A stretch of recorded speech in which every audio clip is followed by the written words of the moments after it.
자, 6월 13일이고요. 목요일입니다. 17시 11분 지나가고 있습니다. 히플라이브 목요일에 인사드립니다. 안녕하세요, 김수빈입니다. 네, 안녕하세요, 황대현입니다. 안녕하세요, 수현입니다. 안녕하세요, 장영훈입니다. 어제는 이제 직원이 한 명도 없었던 네. 히플버리고 오늘은 이제 덕현 씨가 왔습니다. 어제 자동사냥 돌렸잖아요. 오늘은 좀 무게중심을 잡아주셔야 되지 않을까. 유일하게 직원이시니까. 무게중심은 이제 직원이 아니라 그 진행자가 잡아야 되고. 예. 아, 그래요? 예. 저는 이제 그냥 제 맡은 바 소임을. 진행을 많이 했잖아. 감시. 그러니까 요새 그 좀 가끔 힘들 때가 있어요. 나는 그러니까 진행을 하면서 내 의견도 얘기하는 패널이 돼야 되잖아요.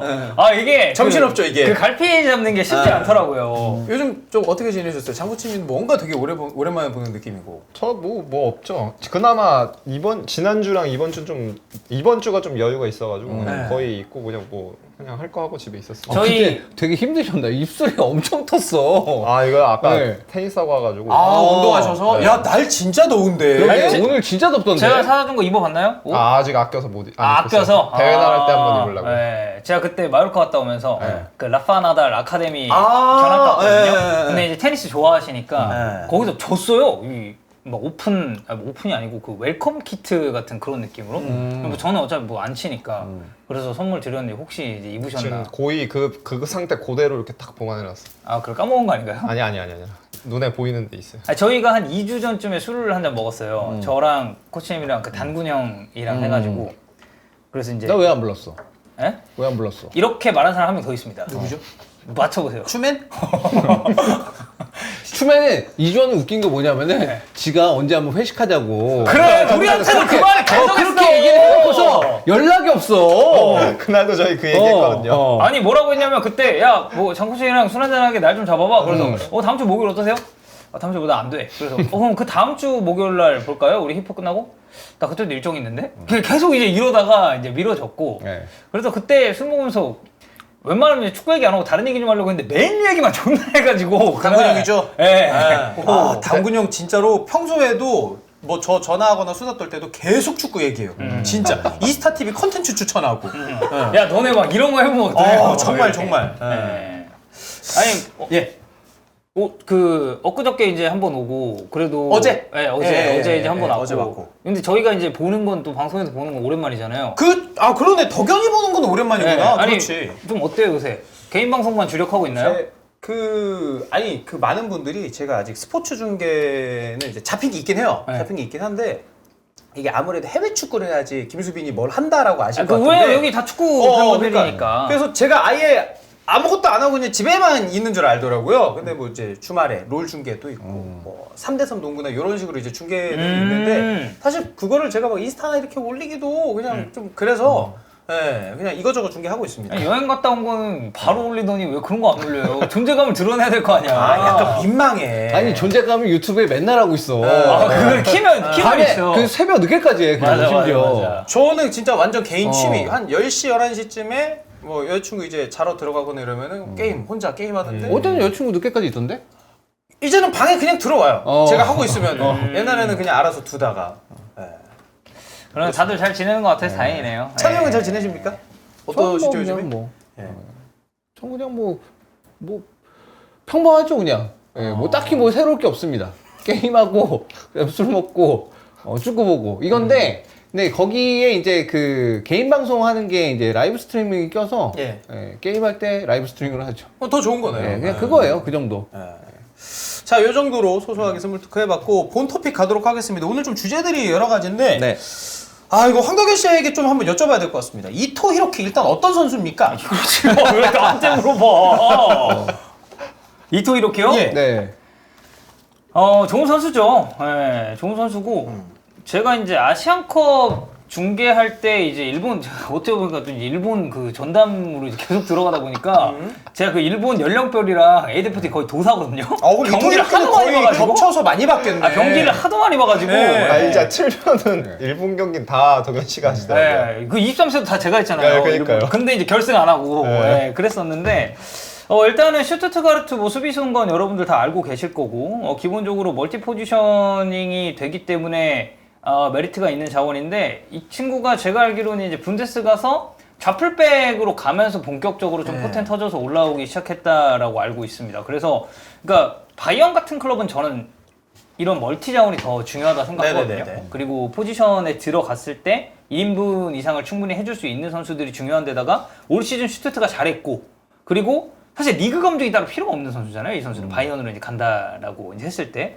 그래서 저는 바이언이 지금 바이아웃 발동시켜가지고 이토 이로키 영입하는 의도가 뭔지는 좀 이해가 간다. 그리고 지금 센터백 정리 얘기도 계속 나오니까. 그렇죠. 좌풀백으로 보고 겸사겸사. 저는 겸사겸사인 것 같아요. 그러니까 폰지가 지금 계속 나간다는 얘기가 예. 있으니까. 예. 그러니까 완전 전문적 풀백을 시킬 것 같진 않기도 하고. 그럼 아스날에서 토미야스 쓰는 느낌일까요? 토미야스랑 어떻게 보면 유사점이 좀 있죠. 그런 멀티 멀티성이 포지셔닝에 있어서는. 그리고 이 선수는 또 이제 왼발을 쓰니까. 그리고 왼발 왼발잡이. 멀티되는 자원이 또 귀해서. 그렇지. 예, 거기다가 리그 검증도 돼 있는 자원이다. 그리고 예. 슈트트에서 잘했다. 예. 이러면은 뭐 사실 마다할 이유가 크게 없지 않을까. 그래서 이 소식 듣고 많은 분들이 궁금해하시는 게 센터백도 뛴다고? 그럼 김민재 선수의 뭐 경쟁자 아니야? 혹은 오른쪽에 김민재 쓰고 왼쪽에 뭐 이토 이렇게 쓰면 같이 또 뛸 수 있겠네 이런 게 궁금한 건데 요 두 가지에 대해서는 좀 어떤가요 의견들이? 경쟁자가 맞죠. 경쟁자가 맞다. 네. 지금 현재로서는 물론 이제 콤파니 감독이 어떤 식으로 이제 수비 라인을 구축할지는 그건 이제 봐야죠. 근데 보통은 이제 백포를 많이 썼기 때문에 네. 백포를 쓴다고 치면 그러면 이제 경쟁자가 맞죠. 그렇게 된다면. 네. 지금 일단 나온 얘기로는 더리우틀은 거의 바이언에서 지금 매각을 하려고 이제 생각하고 있는 것 같고, 그 다음에 이제 우파메카노도 얘기가 나오긴 하는데, 우파메카노는 실제로는 뭐 어떻게 될지 모르거든요. 네네네. 근데 그렇게 된다면 이제 어쨌든 간에 수비진의 이제 개편을 원하는 거니까 더리우트가 나간 것만으로도 어쨌든 간에 수비수 한 명 더 필요하잖아요. 그렇죠. 그러니까 센터백으로 더 보고 있는 거. 물론 이제 타가 들어오게 되면, 타까지 들어오게 되면 그때는 타. 또 다른 얘기가 이제 될 테니까 네. 뭐 그때 가서 봐야 되겠지만 지금 현재로서는 어쨌든 김민재 선수와 경쟁자가 맞죠. 장구치님은 어떻게 좀 공존도 괜찮을까요? 그 지난번에 이제 콤파니 번니 네. 전술도 이제 설명 한번 해주셨는데. 여기 이제 한국의 이토 히로키거든요. 이토 이렇게 닮았다는 얘기 들었었죠? 맞다. 닮았어. 어때요 본인은? 뭐 저는 닮았다고 하는 게 너무 많아가지고 대표적으로 뭐 있었어요? 닮았다. 아니 뭐 모르겠어요. 뭐 닮았다 엄청 많더라고. 이토 이로키도 그렇고 뭐 제가 모르는 건데 이렇게 뭐 이렇게 단어 같은 게 되게 많더라고요. 사람 이름이. 근데 뭐 아무튼 많은데. 근데 제가 또 왼발잡이거든요. 장코치님 맞아요. 왼발잡이에요. 맞아요. 네. 그래서 뭐 약간 유사점이 좀 있긴 하죠. 키는 물론 저는 이렇게 크진 않은데, 근데 모르겠어요. 그러니까 매각되는 센터백이 몇 명이냐가 좀 핵심적일 것 같아요. 왜냐면은 뭐 덜리우트나 만약에 한 명 정도 나가는 건 제가 봤을 땐 크게 판이 되려 한 명만 나가면은 혹은 안 나가거나 한 네. 명만 나가면은 백스리에 대한 것도 좀 고려를 해봐야 될 것 같고, 그러니까 콤파니가 백스리를 안드레트 때도 그렇고 번니 때도 그렇고 그렇게 주로 쓰는 감독은 아니었지만, 근데 항상 또 선수에 맞게 선수단에 맞게 감독이 적응을 해야 되는 거니까 네. 3백 백스리 가능성이 좀 있을 것 같고, 반면에 뭐 이제 한 2명까지 뭐 우파메카노랑 덜리우트 2명 정도 정리된다 이러면 그럴 가능성은 없을 것 같은데. 네. 근데 그러면 이제 뭐 굳이 김민재 선수 끌고 들어와 보자면은 이제 조금 빡빡해질 수 있기는 하죠. 뭐 김민재 선수 또 이제 메리트가 있는 게 항상 그거였잖아요. 오른발잡인데 왼쪽 센터백 나왔을 때 좀 어드밴테이지가 있었는데, 그런 거 감안하면은 사실 좀 그냥 한마디로 하면 예측 불허. 그냥 예측 불허인 것 같아요. 이게 뭐 어떻게 될지. 일단은 예. 뭐 교통 정리를 지금 대대적으로 좀 수입 포지션에서 하려고 하는 것 같아요. 뭐 나간다는 선수들도 지금 많고 들어온다는 선수들도 지금 계속 뜨고 있는데, 뭐 이토 히로키는 지금 보니까 거의 확정적인 것 같고. 여기는 뭐 바이아웃을 발동을 했다니까 네. 그렇게 되면 뭐 선수가 뭐 마다할 것 같지는 않으니 슈투트가르트가 뭐 성적이 지난 시즌 좋았다고는 하지만 네. 그래도 이제 바이언은 어쨌든 간에 독일 내 최고 클럽이니까 거기 가는 거는 뭐 당연히 아마 원할 것 같아요 선수가. 이게 아마 주빌로이아타 유스인 걸로 알고 있는데, 이정료가 넘어갈 때 그 슈바벤 갈 때 엄청 쌌을 거예요. 그래요? 네, 100만 유로도 안 됐던 걸로 기억하는데, 그래서 이거 바이아웃이 상대적으로 되게 적은 금액인데 이것도 거의 뭐 엄청나게 많이 뛴 거여가지고 뭐 네. 마다할 이유가 없죠 솔직히. 3천만이면 싼 건 아니야 사실. 근데 3천만 유로면 이게 우리가 너무 그 프리미어리그 가격에 절여져 있어가지고. 프리미어리그 기준으로 생각하면 안 돼. 네. 거기는 그냥 미쳤고 진짜 돈을 그런 식으로 너무 많이 써. 근데 이제 다른 리그에서는 이거를 그 돈의 가치를 살짝 좀 네. 네. 분별해서 이제 봐야 되는 게 이제 3천만이면 있다 꽤 보니까. 비싼 거예요 수비수. 그러니까 지금 보니까 주빌로이아타 있다가 슈투트로 먼저 임대를 갔고, 그 다음에 2022-2023 시즌에 완전 이적을 했는데 이때 이적료가 엄청 쌌네. 40만 유로였네요. 아 40만 진짜? 유로. 와. 100만 유로가 안 됐던 100만 거죠, 유로가 안 기억하고. 됐어요. 40만 유로면은 뭐. 네. 근데 이 정도 급의 선수를 아마 이 정도는 어쨌든, 좀 네. 그 전에 임대료를 좀 줬겠지 아마. 네, 그런 면도 좀 있겠죠. 네. 자, 이렇게 이토 이렇게 다뤄봤고 또 이제 분데스리가 이적 소식인데 알레시 가르시아 지금 레버쿠젠 히어리고가 떴다고 합니다. 지로나의 핵심이었고 지금 구도 합의에 도달했다는 소식인데 이적료는 지금 1,800만. 이 단위가 유로인가요 여기? 아 유로죠. 예, 당연히. 유로예요. 네, 유로. 네. 파운드는 제가 따로 파운드라고 네. 써놨습니다. 지금 이번 주에 메디컬 테스트 진행한다고 대표팀 합류하지 않았기 때문에 근데 이 선수가 지로나에서는 평가받았던 게 뭐 마에스트로 요 정도로 좀 영향력이 있었다고. 사실 뭐 지로나에서는 알레시 가르시아 빼면은 경기 운영하기가 엄청 힘들 정도로 핵심적이었고 그러니까 보통 지로나가 뭐 센터백 벌려서 사이 내려가면서 빌드업 담당해주는 부분도 많았고 네. 좀 전진된 위치에서 그러니까 킥이 일단 워낙 좋다 보니까 이 선수가 후방에서 해주는 역할이 되게 많아서 저희 그때 지로나 전술 분석할 네. 때도 알레시 가르시아 대해서는 정확하게 강코치님이랑 얘기를 엄청 많이 했었어요. 그리고 이제 알론소 전술 분석도 하셨으니까 그러면은 지로나의 알레시 가르시아가 이제 알론소 밑에서 뛴다면 좀 어떻게 좀 쓰임이 있을까요? 근데 뭐 엄청 특별하게 특이점이 오진 않을 것 같아요. 왜냐면은 이 지로나 자체도 그러니까 디테일이 양 팀 다 다르긴 한데 기본적으로 3-4-3-5는 3-2-5 기반이고 그리고 선수 캐릭터로 봤을 때 잘하고 못하고 말고 유형으로 봤을 때는 지금 레버쿠젠에 있는 뭐 자카나 팔라시오스랑 비슷하거든요. 그러니까 제가 봐 안드리는 조금 다른 유형이고 약간 우리가 그냥 흔히 생각하는 6번 홀딩에 좀 더 가깝고 근데 자카랑 팔라시오스랑 이제 알레시까지 오게 되면 이 셋은 약간 이제 6이랑 8 사이 정도 되는데 뭐 약간 뭐 역할로 따지고 보면 뭐 약간 오른발 자카 정도 되지 않을까. 오. 근데 킥이 조금 더 부각이 많이 되겠죠 아무래도 오게 되면은. 특히 이제 방금 덕현 씨가 얘기해 주셨던 것처럼 백라인 높이까지 내려와서 거기서 본인이 앞을 보고 공격을 전개하는 데서 좀 퍼센테이지가 있을 수 있고 상대적으로 이제 팔라시오스 같은 경우는 기술적인 게 자카보단 좀 좋거든요. 그래서 공간이 좁아졌을 때도 이제 중앙에서 플레이할 수 있는 게 있는데 알레시 가르시아는 약간 그 둘의 사이 정도 되다 보니까 뭐 좋은 자원이 영입되지 않았나. 그리고 알레시 가르시아는 이미 시즌 막판이긴 했는데 한 번 또 좀 구설수가 있었어요. 그때가 아마 바르셀로나랑 이제 더비 경기하기 전이었는데 네네네. 그때 기자회견에서 이제 뭐 바르셀로나 뭐 이적하고 하면 할 수 있으면 할 거냐 이랬는데 아 뭐 이제 뭐 왜 마다할 이유가 없다 뭐 이런 식으로 얘기를 해가지고 또 카탈루냐 더비여가지고 또 이게 그 라이벌리가 좀 있거든요. 그거 몬틸리비에서 하기 전이죠. 네, 그래서 또 미첼 감독이 얘기했어요. 자기가 봤을 때 알레시 가르시아 이거 실수한 거라고. 이런 발언하는 거는 뭐라 그러지? 구단이 엠블럼을 약간 뭔가 리스펙트가 없는 거다 이렇게 얘기했는데 예. 그래서 나간 거 자체도 뭐 구단 입장에서 봤을 때도 크게 뭐 대단할 건 없죠 사실. 아, 그렇군요. 예. 개인적으로는 근데 알레시 가르시아 선수가 레버쿠젠 가는 거야 뭐 예. 당연히 레버쿠젠이 알론소 감독이 워낙 이제 잘할 거니까 이 선수도 잘 해줄 거라는 생각은 드는데 근데 레버쿠젠 입장에서 굳이 가르시아 선수가 또 필요한가? 약간 이런 느낌이 있어요. 자카가 아직 건재한 마당에 자카보다는 조금 다른 유형, 조금 더 수비력이 뛰어난 미드필더가 필요하지 않나? 약간 이런 생각을 좀 했거든요. 네. 물론 하긴 이제 여기에 막 수비적인 그런 롤을 맡길 수는 없어요. 원래 그거는 이적하기 전에 로메우가 담당했었던 역할이고. 네. 아 왜요? 아니 그냥 로메오 얘기하니까 류영주 형이 생각나서 근데 뭐 지로나에서는 어쨌든 잘했으니까. 네.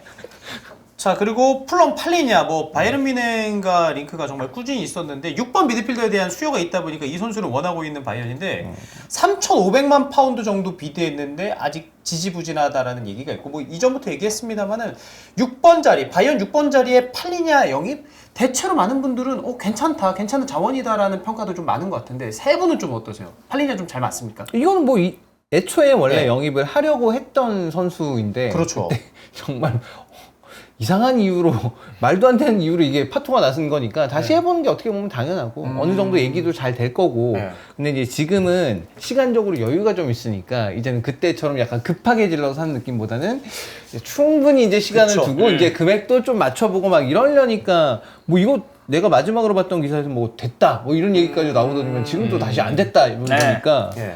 근데 필요하죠. 어쨌든 간에. 바이언이 지난 시즌에 고생했던 이유, 수비적으로 계속 불안했던 이유 중에 하나는 그렇죠. 결국엔 이제 수비수들을 조금 더 그 앞쪽에서 미리 한 번쯤은 좀 걸러줄 수 있는 선수가 부재했기 때문에 그래서 좀 어려운 부분이 있었는데 그러니까 그거를 어쨌든 메꿔줄 적임자가 오는 거니까 이 선수가 어쨌든 수비적인 것만 놓고 보면 뭐 엄청난 선수니까. 네네네. 그러니까 애초에 원래 영입을 하려고 했다가 그게 빠그라졌는데 이제 재영입을 시도한다는 것 자체가 이 포지션에 대한 그러니까 수요가 바이언 입장에서 있다는 거고. 네.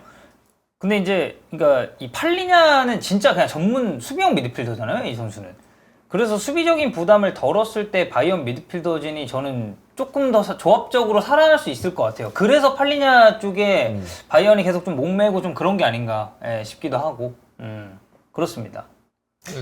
저도 뭐 가는 게 맞는 것 같아요. 왜냐면은 이게 바이언 자체가 구단 자체가 뭐라 그래야지. 그러니까 특히 6번이 그러니까 결국에는 이제 킴미한테 이제 주게 되면은 네. 그거 자체는 이제 최대한 공 가지고 좀 컨트롤해서 수비하는 상황을 좀 줄이는 그런 결인데 결국에는 이제 그렇게만은 할 수는 없으니까 원래 바이언은 또 그렇게만 하는 타입은 아니고 이제 트랜지션도 적절하게 항상 활용하는 팀이었다 보니까 그러면은 블록으로 수비했을 때나 수비 전환할 때나 이런 좀 우리가 흔히 얘기하는 이제 투쟁력이 있는 옵션이 좀 필요한데 이제 팔리냐 같은 경우는 거기에 정석이고 그리고 보통 이제 유럽판에서 이제 코치들은 보통 포르투갈 이 감독도 그렇고 네. 포르투갈 선수도 그렇고 이제 뭐 특히 이제 스페인 같은 경우도 그렇지만 다른 나라도 그렇고 뭐라고 표현을 코치들은 하냐면은 그러니까 잘 팔린다고 얘기해요. 그러니까 포르투갈 애들은 감독이나 선수나 되게 잘 팔린다 이렇게 얘기를 하는데 네. 선수들은 이제 특히 이제 잘 팔리는 거에 대한 이유로 이제 공통적으로 보통 얘기를 하는 게 뭐냐면은 이제 방금 제가 투쟁적이라고 했는데 이제 영어로 얘기하면 이제 컴페티티브한 거죠. 그러니까 매 순간이 경쟁이니까 공을 놓고 벌어지는 1대1 경쟁 상황에서 엄청 투쟁적이라서 그 경쟁은 잘 안 져요. 포지션 관계없이 네네네네. 센터백이든 뭐 풀백이든 특히 이제 중앙 미드필더가 좀 많이 그게 포르투갈 미드필더들이랑 또 스페인 미드필더 약간 결이 다른데 이제 그 부분에서 포르투갈 미드필더들이 좀 강점이 더 있는 건데 이제 팔리냐도 거의 그거의 정석이다 보니까 네. 바이언 오면은 지금 딱 그 홀딩에 나쁘지 않죠. 그러면은 뭐 키미히, 고레츠카 그 원래 서던 자리 이제 팔리냐가 딱 중심이 될 건데 그러면 이제 키미 고레츠카 나가냐 요 얘기가 있고 특히나 키미 이적 가능성 높일 수 있다 이야기가 있는데 그러면은 수순에 따르면은 그럴 수 있겠다라고 좀 생각할 수 있겠네요. 아니, 전 키미는 예. 남겨야 된다고 봐요. 아 그래요? 우풀백이지, 키미는 이제. 아. 이제 다시 우풀백으로 봐야 되고, 예. 고레츠카가 위험하죠. 그치. 고레츠카는 이제 위험하지. 예. 팔리냐가 와서 이제 어쨌든 간에 미드필더에서 한 자리를 슬롯 하나를 딱 먹고 나면 고레츠카는 사실 지난 시즌에 뭐 이도저도 아닌 그런 선수가 돼버렸으니까 폼이 너무 떨어져서 그러면 이제 고레츠카는 아마 정리하는 수순으로 가겠죠. 그 이게 라이머가 있어가지고 고레츠카가 더 좀 간당간당하죠. 네, 왜냐면은 라이머가 그게 네임밸류나 이게 눈에 이렇게 막 부각되는 부분이 없어서 그렇지 엄청 좋은 선수거든요. 네네. 특히 전술적으로 되게 그게 그 움직임이나 이런 게 높은 수준의 선수라서 뭐 풀백 자꾸 땜빵하고 막 이러다 보니까 중앙은 많이 못 나왔는데 근데 뭐 결국에는 감독도 바뀌고 했으니까 네. 뭐 봐야죠. 그런데 킴미는 이제 바르사 얘기가 스페인 네. 쪽에서 계속 있어서 맞아요. 한지 플레이기 또 플레이기 바르셀로나 원한다고. 하고. 예, 그리고 그래가지고. 이 친구가 25년까지가 계약인데 아직 재계약 얘기가 아, 없어서 진짜? 더. 왜냐면 그럼 이제 1년 남은 건데. 그렇죠. 진짜 팀에 계속 남아있을 거라면 지금 시점에는 재계약 논의도 하고 아. 뭐 오피셜 뜨든 뭐 유력하다 이런 얘기가 나와야 되는데 뭐 소식이 없다 보니까 바르셀로나 이적설도 계속 나올 수밖에 없는 거 같고. 그리고 또 바르셀로나는 결국에는 로메우 6번으로 데려와서 이번 시즌 후반기는 이제 다 크리스텐센 6번 거의 나왔거든요. 예. 네. 그러다 보니까 그쪽으로 좀 결이 많이 흐르죠. 6번이 없어서. 왜냐면 그리고 지금 바르셀로나에 제일 필요한 포지션이 거기이기도 하고 네. 피보테 롤 할 수 있는. 키미가 이제 자유계약이 선수가 된다. 또 인테르가 또 자유계약. 자유계약. 아 또 자유계약 하면 또 인테르가 그렇죠. 우풀백. 예. 그리고 뭔가 분데스에서 자유계약? 인테리어 이거 오플백. 괜찮거든. 아니 그리고 키미잖아. 아우 키미는 둠이 이제 유로에서 잘하고 네. 그걸로 이제 프리미어리그로 팔려가고. 아 이제 거기서 쇼케이스 한번 근데 보여줘. 일단 한 시즌 떼방으로 때우고 네. 키미를 위한 너를 위한 자리를 마련해놨다. 딱 이렇게 가야죠. 자, 요 정도로 플럼 팔리냐 바이에른 뮌헨 얘기 다뤄봤고 또 프리미어리그 넘어가서 이 선수 핫하죠. 크펠이 지난 시즌 이제 후반기 너무 잘하다 보니까 올릿에 지금 쟁탈전이 있는데 첼시, 맨시티, 맨유, 뉴캐슬입니다. 지금 언론이 예상하는 바이아웃이 한 6천만 파운드 정도. 지금 많은 프리미어리그 팀들이 올리세를 노리고 있는데 올리세 선수에 대해서 좀 어떻게 생각하시는지. 활약도 아니 잘했죠. 잘했다. 잘했는데 네. 나는 근데 애초에 난 이게 웃기네. 첼시, 맨시티 필요한가? 올리세가? 맨시티는 일단 베실바가 있고 그 자리에 그 다음에 저기 뭐야 도쿠도 있고 올리세가 또 필요해 근데? 첼시는 그리고 팔머 있고 마두에케 있고 또 필요해? 그러면은 여기 돈 또 쓴다고 이 돈을? 어차피 이 후속 질문이 있는데 네. 이 팀 중에서 그러면은 가장 올리세랑 잘 어울리는 팀 한 번씩 가시죠. 아니 필요한 팀은 맨유지. 맨유지. 그렇지. 맨유지. 포지션으로 봤을 때는. 안토니 대신에 올리세가 이렇게 빠릿빠릿한 애가 공 잘 주고 그래. 공 딱딱 잘 주고 이런 애가 여기 있다고 생각해보면 맨유 전력이 확 올라가는데 그리고 올리세가 2월인가 3월인가 맨유 링크도 되게 진하게 있었어요. 그래서 그때 보드진들이 뭐 승인했다, 뭐 이거 뭐 다음 이적 시장 되면 올 수 있다, 뭐 이런 얘기도 많았었는데 뭐 결국엔 일단 안 됐고. 그래서 뭐 찬용 얘기한 거랑 저 똑같아요. 아니 지금 필요한 팀은 맨유지. 지금 제가 알기로는 제일 근접한 건 첼시잖아요. 첼시 쪽이 지금 확률이 좀 높다라는 예. 얘기가 있어요. 예. 첼시는 왜 이렇게 좋아하지? 어린 선수들이 많아서 그런가? 그리고 잉글랜드 선수기도 하고 그래서 그런 거 아니야? 아니 맨유는 잉글랜드 팀 아니야 그러면? 다 잉글랜드 팀이지 뭐. 다 잉글랜드죠. 다 잉글랜드. 아 런던이라서 런던, 이제 그런 런던 맨유도 있지, 그렇지. 그러네. 이 선수 입장에서도 팰리스 있다가 첼시 가면은 뭐 런던이고. 되게 뭐 거리가 어느 정도 차이 나는지 잘 모르겠는데. 근데 이제 그거죠. 올리세는 결국 이제 부상 이슈를 좀 봐야 되는데 얘가 11월인가 복귀하지 않았나요? 이번 시즌 제가 그렇게 기억하고 있거든요. 올 시즌 제가 알기로는 한 리그도 한 반 정도 뛰었나? 반. 많이 못 뛰었어. 11월에서 12월 이때 네. 제가 복귀한 걸로 알고 네. 있는데 그래서 그 후반기 활약이 너무 좋아가지고 얘가 네. 핫한 거잖아. 네. 그래서 이제 그런 부상 이슈 때문에 좀 얘기가 되는 거, 좀 우려가 된다. 왜냐면 인저리 플랜 알고 있는 선수는 기량 좋더라도 아니 못 나오면 그치. 아니 막말로 그래 진짜 필요한 팀이 우리가 맨유라고 했으니까 맨유 이적했어. 근데 프리시즌에서 만약 부상 당했어. 한 12월까지 못 나와. 그러면 사실 이거는 영입한 이유 자체가 없어져 버리는 건데. 그럼 뭐 안토니가 또 분발하길 바라야죠. 그러니까 바래야 되잖아요. 네. 그러니까 보증이 안 되는 네, 그런 거다 보니까. 그래서 뭐 저도 개인적으로는 맨유가 제일 필요한 것 같은데 첼시 가깝다고 하니까 뭐 사실 첼시 오면 좋죠. 첼시 오면 잘하겠죠. 그리고 파머는 만약에 이제 올리세 측면으로 돌리고 하면은 저는 파머는 그냥 다른 포지션을 더 쓸 수도 하모는 있다는 아마 생각해서 그러면 10번 자리 가겠죠. 네. 후반기에 이제 10번 자리에 좀 많이 나오기도 했으니까 마두에케랑 같이 쓰면서 그렇게 나오긴 했으니까 뭐 그렇게 쓸 텐데 그걸 떠나서 나는 이제 올리세 본인에게도 좀 더 많이 뛸 수 있는 환경이 중요하지 않나. 그쵸 주기적으로 또 출전을 해야 되니까. 네. 자 그리고 이제 감독 얘기도 있습니다. 포터랑 코르베랑 레스터 시티 감독이 지금 공석인데 이 두 감독이 경합 중이라고 하고 현재 흐름은 포터 감독에 대한 확률이 높아지고 있다고 합니다. 레스터 시티로 다시 만약에 그레엄 포터가 프리미어리그 감독 복귀한다면 성공 여부. 아 근데 딱 가기 적절한 팀인 거. 그래요? 아니 그리고 저는 예.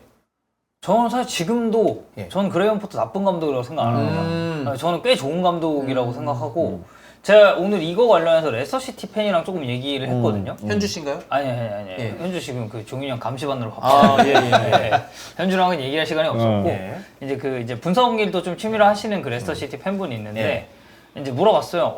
좀 포터 어떻게 보시냐? 그랬더니 그분도 찬우 형이랑 되게 좀 유사한 말씀을 하셨던 걸로 제가 기억해요. 자기도 좋은 감독이라 생각하고 지금 봤을 때 그러니까 첼시 때는 뭐 이런저런 이유 때문에 안 될 수밖에 없었던 그런 조건들도 좀 있었던 것 같다. 그래서 제가 봤을 때도 레스터시티 이제 딱 승격해가지고 이제 돌아온 거잖아요. 레스터시티는. 근데 감독이 공석이 딱 됐을 때 뭔가 저는 어느 정도 비슷한 계열의 축구를 하는 감독을 안 치는 게 더 좋다고 보는 입장에서 포터도 사실 이제 펩의 영향을 저는 꽤 받았다고 생각을 하거든요. 근데 마레스카야 뭐 사실 말할 것도 없고. 그리고 저는 비슷한 계열의 이미 프리미어리그 경험도 있고 직접 브라이튼 데리고 승격을 했다가 브라이튼을 저는 지금의 위치로 만들어 놓은 게 그레이엄 포터라고 생각을 해서 저는 그레이엄 포터 레스터시티 꽤 궁합적으로는 잘 맞지 않을까. 그렇죠. 포터 감독이 이제 자기가 맡았던 팀을 그 다음에 이탈리아 감독이 물려받았으니까 이제 이탈리아 됐어요. 감독이 맡았던 팀을 자기가 물려받을 때가 됐지. 아, 역으로 약간 리버스 느낌으로 가는 거구나. 네. 그리고 그 카를로스 코르베라는 저는 좀 생소한데 어떤 감독이요? 지금 이제 고도리 감독입니다. 웨스트브로미치 알비온 감독. 웨스트브롬 감독이고 저는 이 코르베란 감독을 어떻게 알게 되면 그 컨퍼런스 영상이 1시간 넘는 게 그 유튜브에 올라온 게 있었는데 그거 이제 보고 몇 년 전에 알게 됐었거든요. 그때가 웨스트브롬 가기 전인데 그러고 이제 웨스트브롬 시즌 중에 갔었어요. 그래서 코르베라는 그때 웨스트브롬 부임했을 때도 지지난 시즌이었나 강등권이었던 거 쭉 올려서 아마 한 12위? 10위권까지 올려놨었거든요. 중도의 부임이었죠 이 사람이. 네, 그러고 완전 좀 빠르게 팀 다 만들어가지고 이제 결국엔 이번 시즌 뭐 플레이오프까지 올라오긴 했는데 이 사람이 또 발렌시아 사람이거든요. 그래서 발렌시아 그래요? 사람이어서 동양 사람이네. 그게 감독 지연? 네, 지연. 스페인 감독들이 제일 요새 잘 나가는 사람들 중에 비중이 제일 큰 거는 저기 산세바스티안 레알 소시에다 연고지 뭐 아르테타, 에메리, 이라올라, 알론소 다 거기 동네고 그 다음에 또 이제 비중이 큰 게 좀 발렌시아 쪽이거든요. 특히 이제 젊은 감독들인데 근데 고르베라는 이제 약간 레스터 자리는 여지가 있는 게 스페인 쪽에서는 라스팔마스 감독 얘기가 계속 나와요. 네, 라스팔마스 얘기가 나와가지고 갈지 안 갈지는 사실 모르겠는데 제 생각에는 근데 레스터는 결국에는 포터가 가지 않을까. 왜냐면 프로필 자체가 또 워낙 잉글랜드랑 좀 접점이 있어서 근데 고르베란 같은 경우도 결국에는 그러니까 저는 그러니까 보통 사람들이 이렇게 스타일을 이렇게 나누기를 좋아하잖아요. 이 사람은 뭐 예를 들어서 클롭은 뭐 개겐 프레싱, 과르디올라 뭐 포지션 플레이 이렇게 하는데 근데 사실 그거는 되게 단편적인 거고 결국에는 엘리트 레벨은 모든 걸 다 잘해야 되거든요.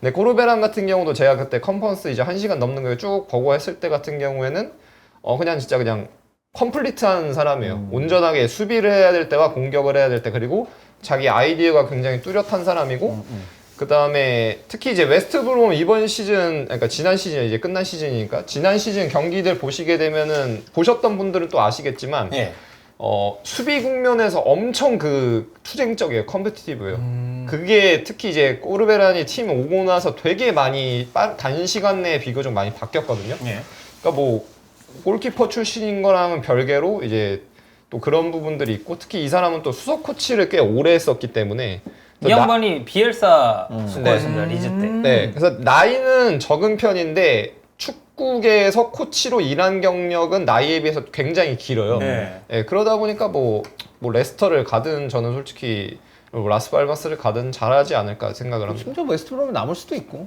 그렇죠. 그렇죠. 네, 왜냐면 그렇죠. 웨스트브롬이 어쨌든 이번 시즌 플레이오프까지 또 올라왔었고 다시 한번 또 네. 승격에 도전할 수 있는 거니까. 그래서 이거 보면은 2011년에 이 사람이 처음에 그 피트니스 코치로 이제 보니까 경력을 처음 시작했거든요. 네.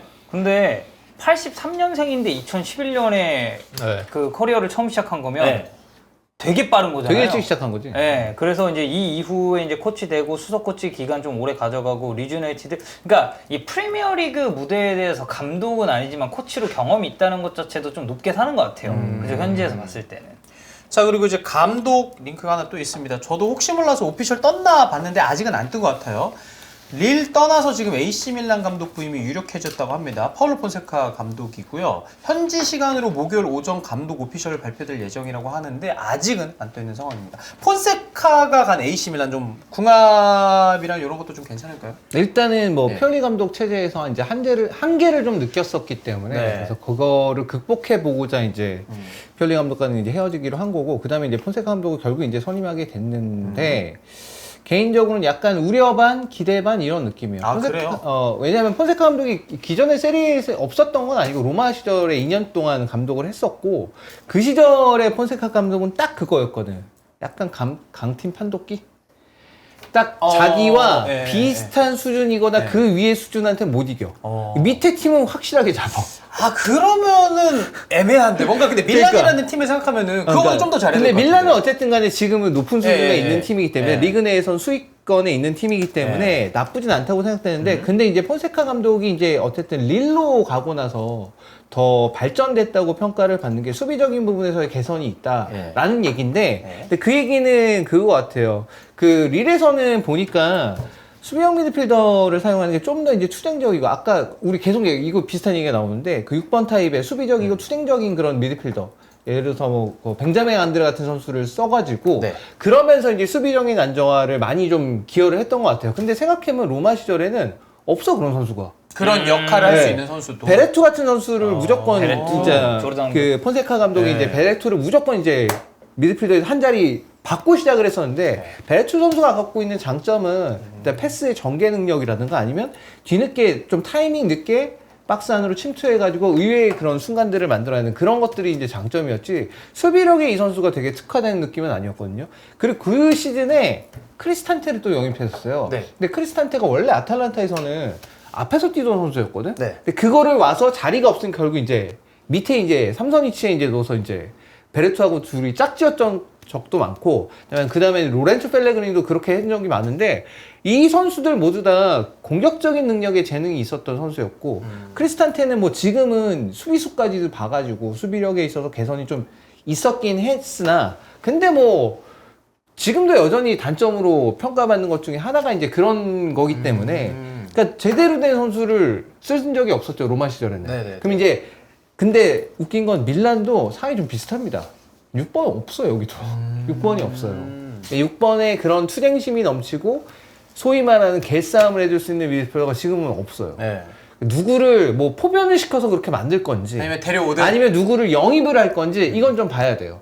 그래서 그 부분이 만약에 있다면 결국 이제 밀란이 조금 강팀과 경기를 할 때 결국 다른 미드필더 특히 뭐 인테르가 어쨌든 간 인테르랑 직접적인 경쟁을 할 테니 유벤투스나 인테르랑 경쟁을 할 때 유벤투스도 지금 막 영입 막 하고 있고 인테르도 지금 미드필더는 원래 세고 그러니까 거기서 미드필더에서 밀리지 않는 선수가 필요한데 그걸 이제 어떻게 할 것인가가 좀 중요할 것 같아요.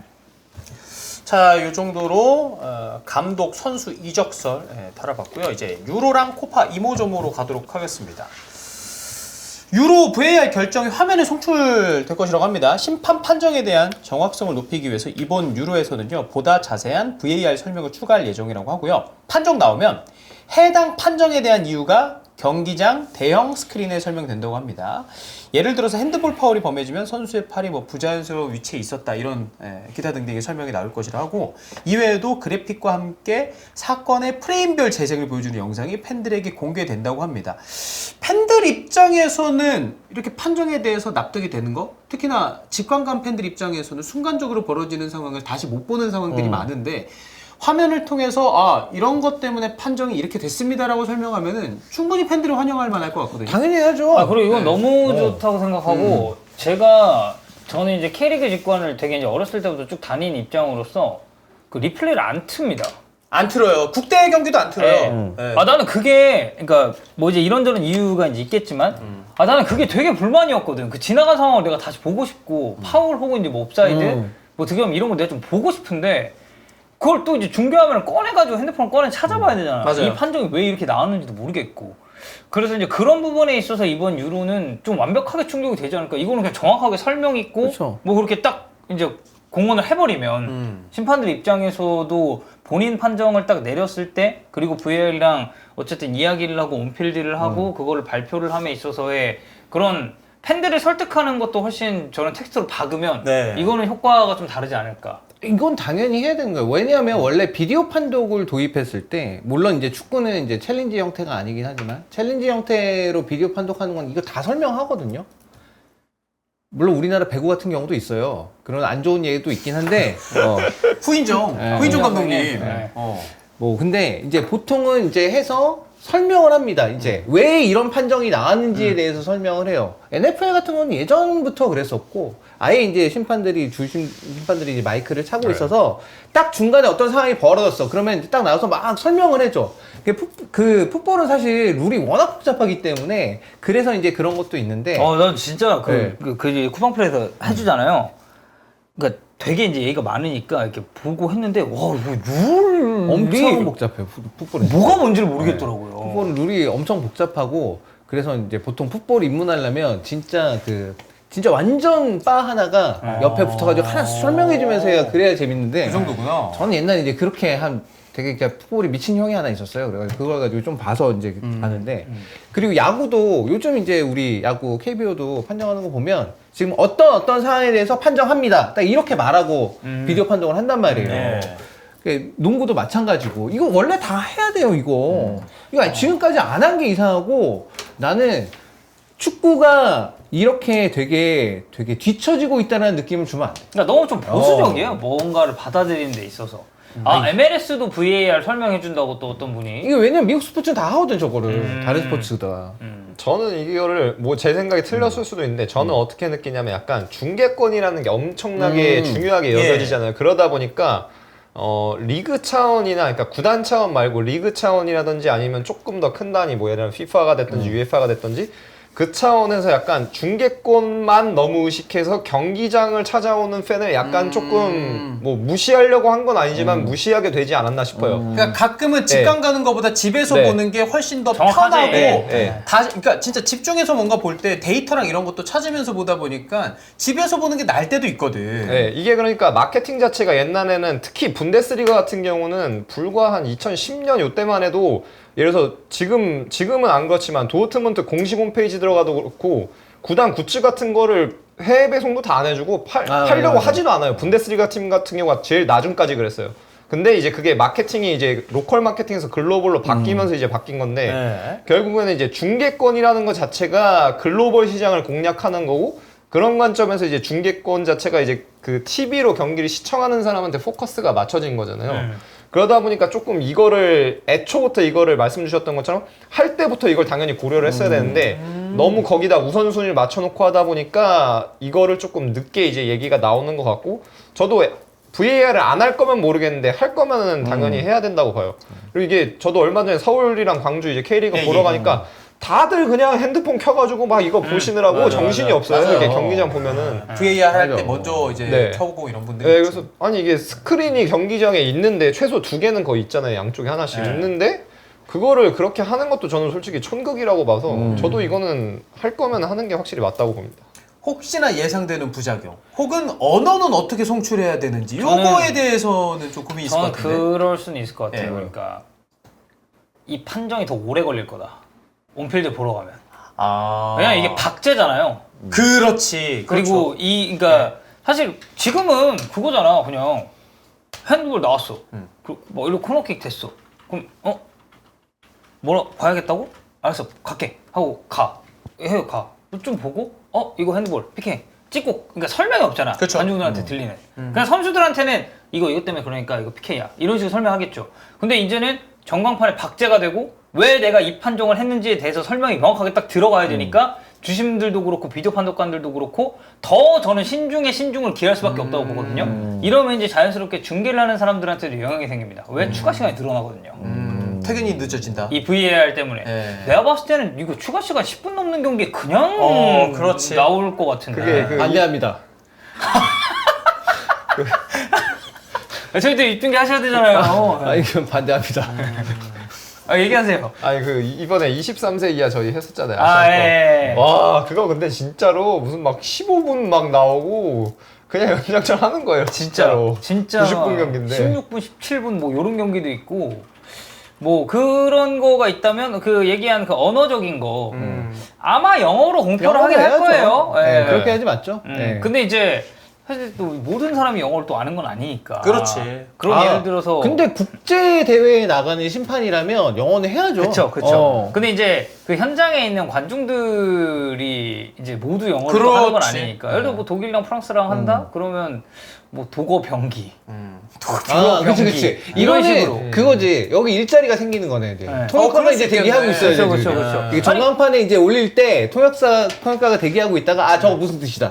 이렇게 또 해줘야 되니까. 아니 왜냐면은 그거 그냥 동시통역 바로 되시는 분들 많잖아요. 아, 많죠. 딱 텍스트 나오면 이렇게 하는. 그리고 간단한 말로 할 거 아니야, 어쨌든. 그쵸. 뭐 복잡하게 안 하겠지. 복잡하게 얘기할 거 안 할 거니까. 아니 그래서 네. 저는 아마 영어로 나올 거예요. 아마 영어로 나올 건데 저는 그냥 그 예를 들어 뭐 오스트리아랑 뭐 어디랑 한다. 그러면 그 나라 언어 정도로는 번역해 주는 거. 텍스트. 왜냐면 다 영어를 아는 건 아니니까. 아마 이제 홈 구장인 곳에 아마 언어로만 나오지 않을까. 저는 이제 개인적으로 그렇게 생각해요. 아마 영어, 독어 네. 뭐 요 정도로는 할 수 있지 여기는 않을까. 이제 만약에 이번 유로에서는 독일에서 하는 거니까 그쵸. 그럼 영어로 이제 말을 하고 독어로 이제 이렇게 적히는 네. 그 정도는 되겠고 만약에 이제 국제 대회 그러니까 뭐 챔스 같은 경우에는 어느 나라 홈구장이다 그러면 이제 영어로 얘기하고 거기서는 이제 그 나라 이제 언어로 그쵸, 이제 딱 그쵸, 밝히고 그쵸. 그 정도는 될 것 같아요. 어쨌든 홈관중을 우선시해야 네, 되는 네. 거니까. 네.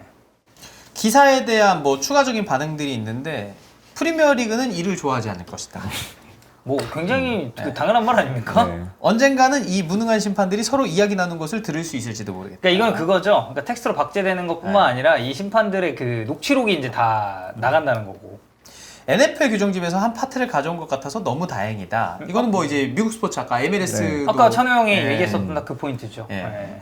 자, 그다음 부상 선수들이 좀 많습니다. 대표적으로 이제 프랭키 더용 유로 합류 불발이 됐고요. 지금 코프 메이너르스도 지금 부상 관련 의심받고 있고, 잉글랜드는 루크쇼, 폴란드는 지금 레반도프스키가 조별리그 첫 경기를 뛰지 못할 것이라고 발표가 됐습니다. 지금 그래서 코프 메이너르스는 결장 가능성이 매우 높은 상황인 건가요? 빠진 걸로 봤습니다. 저는. 아, 그래요? 오늘 오전인가 빠진 걸로 봤습니다. 이탈리아도 지금 바렐라가 부상으로 첫 경기는 못 나오게 거의 그래요? 확실시되고 있는 상황이라서. 네. 어제 이제 얘기를 했을 텐데 어제 그 얘기를 못 해가지고 어제 이제 이탈리아, 이탈리아가 어려운 스페인, 이유 중에 그것도 있죠. 네덜란드 여기 있죠. 그럼 이제 바렐라가 복귀하는 게 스페인전부터 복귀를 한다는 얘기인데 그때 몸 상태가 어떨지 모르는 거니까 불안하죠. 아 맞아. 그리고 지르크지 승선했다고. 지르크제이가 대신 네, 뽑혔더라고요. 맞아요. 네덜란드가 저는 부상 선수들이 많아. 저는 그래서 그 우승픽을 좀 바꿔야 되지 않을까. 어디 원래 어디였어? 저 네덜란드였어요. 아 원래 네덜란드였어요? 네. 프랭키 빠지고. 아니, 그러니까 제가 네덜란드를 꼽은 제일 큰 이유는 일단 네. 수비진이 너무 좋고, 그쵸. 그리고 중원도 저는 되게 좋은 선수들이 많다. 근데 이제 앞쪽에 무게감이 좀 떨어질지언정 이게 토너먼트 특성상 올라갔을 때 저는 수비 강한 팀이 꽤 선전할 수 있다라고 생각을 하는데 이건 근데 프랭키랑 코프메이노로스가 빠지는 거면 이거는 그 픽에 대한 수정이 좀 있어야 되지 않을까. 예. 너무 이제 핵심 선수들이 빠지고 코프메이노로스도 우리 그때 아탈란타 아 진짜 잘했어. 경기할 때 나 네. 미친놈 줄 알았어요. 와 보면서. 왔다 갔다 하면서 그냥 뭐. 예. 프랭키도 올 시즌에 부상이 이제 좀 있긴 했지만 그리고 네. 막판에 이제 진짜 좀 세게 팡 부딪히면서 그 이후에 이제 네. 근데 더용이랑 이렇게 둘 빠진 거면은 근데 이제 그리고 그 대차 발탁도 마트센이랑 지르크지가 들어갔거든요. 네네네네. 그러니까 포지션이 다르잖아요, 이 친구들은 또. 아니 그러니까 코프메이너스는 최근에 아탈란타에서 어쨌든 앞쪽에서 뛰는 경우가 좀 많이 있었어 가지고 그래서 아마 지르크제이를 막 그렇게 뽑은 것 같아요. 근데 이미 미드필드 구성 자체는 더영이 부상으로 빠진 기간이 좀 길어가지고 어제도 이제 뭐 얘기했지만 어제도 그 지금 아인토벤의 그 우승 멤버들 그 예. 멤버들은 이제 주로 주전으로 많이 뛰었죠. 아마 미드필더 공백은 저는 엄청 클 거라고 생각하진 않아요. 근데 다만 이제 변화를 좀 줄 수 있는 타이밍에 이제 좀 변화 줄 수 있는 그런 느낌의 선수들이 네. 빠져 있는 거죠. 뭔가 어려울 때 한번 타게 해줄 수 있는 느낌의 선수들이 빠져 있는 거지. 그런 면에서는 너무 아쉬운 거죠. 이 부상을 낭만한 게. 네. 자 그리고 유로 2024 이모저모 짧게 좀 있는데요. 선수 최대 배출 클럽 유로에 참가하는 맨체스터 시티랑 인터밀란. 대인테르죠. 예, 13명 유로에만. 뭐 당연하다면 당연합니다. 예. 그 밑에 이제 레알 마드리드랑 파리 생제르맹 12명, 11명이 라이프치히 미넨 바르셀로나 있고요. 10명이 레버쿠젠 아스날이 있습니다. 리그별 선수 소집. 프리미어리그가 96명으로 제일 많고요. 세리에가 91명, 분데스리가 75명. 딱 UEFA 개수대로 됐네. 그러네. 그러니까 세리에가 이제 1위긴 네. 하지만 딱 그 세 리그에서 제일 많이 나왔네요. 이게 약간 보면은 약간 예. 그 느낌이 나요. 참가국 수가 24개로 늘어서 이탈리아 많이 들어간 것 같아요. 그럴 수 있겠네. 동유럽 어. 쪽 아. 국가들이 이제 세리에 많이 뛰니까. 그리고 라리가 56명이고 리강 29명이고 저도 이거 K리그 2명으로 알고 있거든요. 마틴 아담이랑 아산이 말고 네. 또 있나요? 없는 것 없을 같아요. 거예요. 네. 네, 저 없지 제가 않나요? 제가 세봤을 때는 딱 이 둘이었어요. 그래서 예, 예.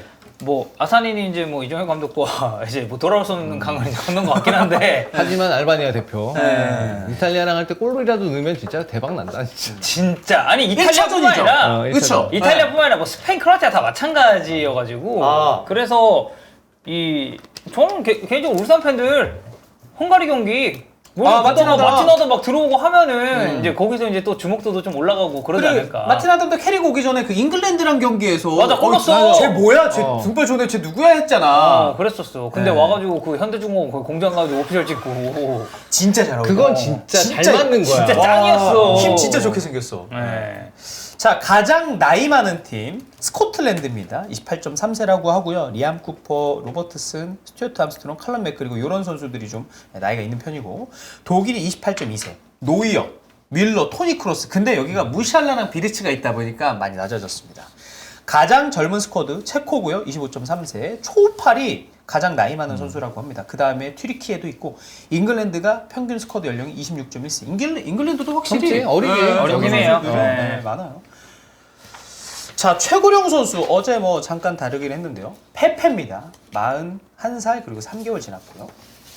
그리고 크리스티아노 호날두가 39세 4개월. 모드리치 38세 9개월. 헤수스 나바스 38세 6개월 뒤를 잇고 있습니다.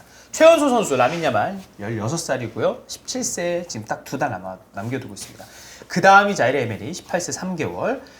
코파도 좀 이야기를 해보죠. 미국 12개 도시에서 14개 경기장에서 열린다고 하고요. 이번에 이제 코파 하면은 뭐 남미, 뭐 예전에 네. 센테나리오 할 때는 이제 전체적으로 크게 하기로 했습니다만은 요번에 북중미 국가들도 네. 함께 합니다. 이번에야말로 진짜 아메리카지. 네. 원래 이제 코파 아메리카 그다음 골드컵 이렇게 나눴었는데 맞아요. 우리나라 옛날에 골드컵이었는데 골드컵 그 게스트로 네. 막 나가고 맞아. 그랬잖아. 골드컵도 그러니까 북중미도 나라가 몇 개 없으니까 네. 이렇게 게스트 국가들이 이제 가서 했는데 야 이번에는 이렇게 나는 근데 여기는 이렇게 하는 게 맞다고 저도 봐요. 저 완전 좋아요 이렇게 하는 거. 이렇게 하니까 진짜 나라 숫자가 이제 좀 어느 정도 규모가 되니까 그러니까 조편성이 될 수 있을 만큼의 국가들의 수가 맞춰지니까 맞아요. 딱 나눠서 하는 거 좋은 것 같아요. 네. 4개 팀으로 구성된 4개 조에서 상위 2팀이 8강 진출하고요. 3위에 토너먼트 라운드 출전 없습니다. 조 1위 팀이 조 2위 팀과 토너먼트에 붙는 방식 동일하고 코파 아메리카 최다 우승팀 우루과이, 아르헨티나 15번이고 브라질이 생각보다 많이 차이 나네요. 의외로 덥죠. 브라질은 9번입니다. 펠레랑 마라도나 코파 아메리카에서 우승한 적 없다고 하고 마라도나가 3번 출전했어요. 79, 87, 89. 근데 모두 우승 실패. 펠레는 58년에 출전했지만 득점왕은 차지했습니다. 그러나 아르헨티나가 이 대회 우승을 차지했고 뭐 이미 여러분들이 대답해 주셨습니다만 북중미와 남미 합쳐서 하는 코파 아메리카에 대해서는 대체로 긍정적이신 것 같고 네. 장코치님도 의견 내셨나요 방금? 예, 저도 예. 괜찮은 것 같아요. 예. 이번에. 그러면 요거 가보죠. 코파 아메리카 우승팀. 아 근데 이게 예. 다들 뭔가 하자가 있어 여기도 브라질 저기 평가전 하는 거 보니까 못한다 그런 아니 오늘 했죠? 네, 미국 네, 맞아요. 브라질. 어때요 브라질? 미국이랑 브라질 어때요? 근데 이제 감독 바뀌고 조금 괜찮아졌다고는 생각했거든요. 이제 앞 경기랑 뭐 스페인 잉글랜드 경기도 좀 봤고 멕시코전도 봤는데 근데 오늘 미국전은 좀 실망스러웠죠. 그러니까 딱 스타일적으로만 요약을 하면 전 감독 있을 때보다 훨씬 더 그 수비적인 리스크를 좀 줄이려는 시도를 하는 것 같거든요. 그러니까 전 때는 저는 브라질 경기 그때 이제 지금 브라질이 남미에서 6위인가 그래요. 그 월드컵 지역에서. 안 좋아. 근데 그때는 실점에 대한 리스크도 많았고 수비 라인도 엄청 올라가지고 압박하다 보니까 뒷방 맞는 경기도 꽤 많고 그랬었는데 이제 라인 내릴 거 내리면서 이제 플레이를 하는 느낌이긴 한데 좀 지금 감독이 그러니까 중간중간 포메이션 변화가 좀 있긴 하지만 기본 골자는 4-3-3에 상황에 따라서 막 엔드릭 들어가고 뭐 호드리고 같이 뛰고 이렇게 됐을 때는 사둘둘둘의 4-4-2 이런 느낌도 좀 내려고 하거든요. 근데 이제 전방에서 공격진을 약간 좀 안첼로티스럽게 그 자율성을 좀 존중해주는 그런 느낌으로 이 선수를 개인 기량을 좀 끌어내려고 하는 것 같은데 일단 공격진은 저는 그래도 화력은 꽤 있다고 봅니다. 다만 이 중원 조합이 저는 브라질은 좀 고민이 될 것 같아요. 왜냐면 오늘 기준으로 봤을 때 브루노 기마랑이스 나왔고 파케타가 나왔는데 일단 중앙 존재감이 저는 생각보다는 좀 많이 없었다라고 이제 좀 경기 보면서는 이제 느낌이 들었고 그리고 이제 여기에 교체돼서 들어온 게 더글라스 루이스였거든요. 그래서 이제 아래쪽으로 좀 이제 내려가면서 기마랑이스가 다시 이제 올라가고 이런 것도 있었는데 중원 밸런스가 좀 안 잡히다 보니까 이게 오히려 미국 상대로도 좀 고전하는 그림도 나왔고 저는 미국이 좀 골 결정력만 좋았으면 왜냐면 그리고 카세미로가 없어요. 카세미로는 사실 이번 시즌 폼 봤을 때는 안 좋지. 데려가는 게 좀 무리가 있다고 생각하고 근데 이거 밸런스 못 잡으면 저는 오늘 미국한테 당했던 것처럼 그 수비에서 공격 트랜지션 되게 빠른 팀들 있잖아요. 네. 저는 그런 팀 상대로 브라질 되게 고전할 것 같다라는 느낌이 좀 들더라고요. 이거 미국 찬스 잘 살렸으면 저는 미국이 이길 수도 있었다고 본 경기라. 그래서 저는 보통 이제 이게 코파 아메리카 이번 코파 대부분 이제 강한 4팀 아르헨티나, 브라질, 우루과이, 콜롬비아 이렇게 붙거든요. 그 다음에 뭐 에콰도르 뭐 이런 칠레 팀, 이런 팀들이 있고. 이런 팀들 올라오는데 전 미국이 가능성이 있다고 봐요. 아 개최국이고 또. 그 안에 그 4강 정도로 갈 만한 능력이 있다고 봐요. 저는. 그러니까 다들 이게 북중미 팀들을 다 근데 물론 북중미가 미국 아니면 멕시코인데 근데 멕시코가 전력이 최근에 별로 안 좋으니까 근데 나는 미국 가능성이 있다고 봐 솔직히. 그러니까 미국이 그 그렉 볼터 감독이 이제 카타르 월드컵 때 16강 보내고 원래는 그만했어요. 이제 공석이 됐다가 미국이 계속 찾았습니다. 감독 매물을. 근데 결국 계약 성사가 못 돼서 볼터가 다시 돌아왔어요. 그래서 월드컵 때 하던 그 전술을 비슷하게 지금 계속 구사를 하고 있거든요. 그래서 저는 팀적으로 봤을 때 미국 괜찮고 그리고 오늘 미국 베스트 11 보잖아요. MLS 뛰는 선수가 없어. 다 해외. 세리에 애들 되게 많고 막 맥케니 막 이런 애들 다 있고 그리고 플리식도 사실 AC 밀란 가서 올 시즌에 뭐 사실 대박 다시 플래시는 에이스고 살아났다. 완전 미국 대박. 에이스고. 그러니까 좀 그런 게 있잖아요. 유로에서 뛰긴 뛰어. 주요 리그에서 뛰긴 뛰어. 근데 팀에서 좀 주전이 아니야. 막 이런 선수들도 있는데 맷 터너 정도 제외하면 봐봐 후방 보세요. 팀림. 그리고 오른쪽 안토니 로빈슨. 다 뭐 프리미어리그. 네. 예. 그리고 이제 그 누구야? 걔 크리스탈 팰리스 그 센터백인데 그 리차즈. 예. 그 있고. 그리고 앞쪽에 봤을 때도 아까 얘기했었던 뭐 맥켄이나 이런 자원들의 플릿이 뭐 티모시 웨아 막 이런 친구들 다 있거든요. 그래서 어느 정도 그 리그에서 한 닦아리 하는 애들이 지금 또 주전 라인업을 구성을 하고 있는데 그래서 이제 그 앞쪽 이제 놓고 봤을 때 그리고 감독도 사실 이제 연장선상이잖아요. 계속 예. 월드컵에 잘했었던 감독이. 그래서 뭐 이제 이런 거 봤을 때도 저는 미국 이번에 좀 많이 올라갈 수 있는 가능성이 좀 있다. 예. 그렇습니다.